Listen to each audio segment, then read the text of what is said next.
जय श्री राम, जय हनुमान। आज की बालकांड कथा कुछ इस प्रकार है। जाओ न चलब हम कहे तुम्हारे, हो नास नहीं सोच हमारे। एक ही डर डर पत मन मोरा, प्रभु मही देव श्राप अति घोरा। यदि मैं आपकी कथा के अनुसार नहीं चलूंगा तो मेरा नाश हो जाए, मुझे इसकी चिंता नहीं है। मेरा मन तो प्रभु एक ही डर से डर रहा है कि ब्राह्मणों का शाप बड़ा ही भयानक होता है। हो विप्र बस कवन विधि, कहूँ कृपा करिसो। तुम तज दीन दयाल निजु, हितु न देखूं को। वे ब्राह्मण किस प्रकार से वश में हो सकते हैं, कृपा करके मुझे वह बतलाइए। हे दीन दयालु, आपको छोड़कर और किसी को मैं अपना हितु नहीं देखता। सुन नृप विविध जतन जग माही, कष्ट साध पुण्य हो कि नाही। आई है एक अति सुगम उपाय, तहाँ परंतु एक कठिनाई।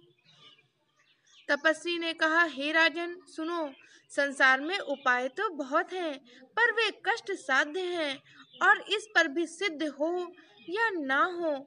हाँ, एक उपाय बहुत सहज है, परंतु उसमें भी एक कठिनता है।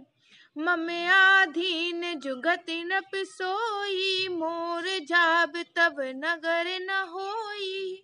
आज लगे अरु जब ते भयहूँ, काहू के ग्रह गाम न गयहूँ।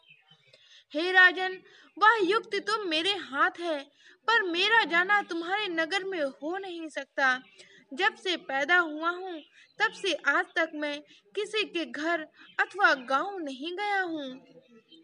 जाओ न जाओ तब होई अकाजू, बना आई असमंजस आजू। सुन महिष बोले मृदुबानी, नाथ निगम असि नीति बखानी। परंतु यदि नहीं जाता हूँ तो तुम्हारा काम बिगड़ता है। आज यह बड़ा ही भारी असमंजस आ पड़ा है।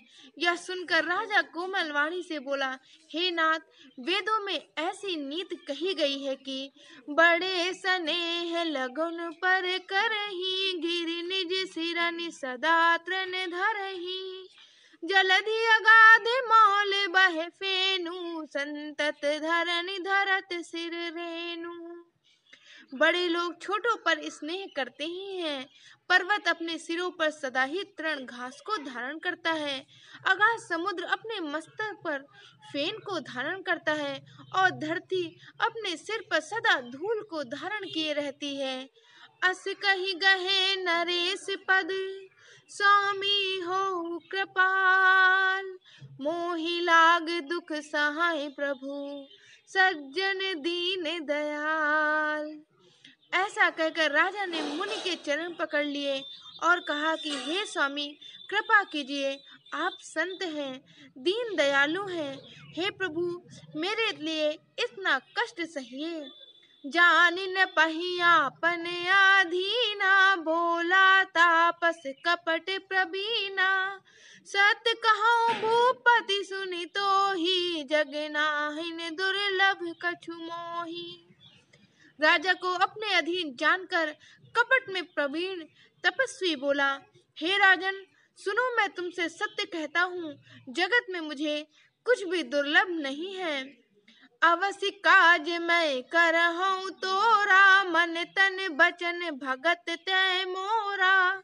जोग जुगति तप मंत्र प्रभाऊ, फलहि तबहि जब करहि दुराऊ।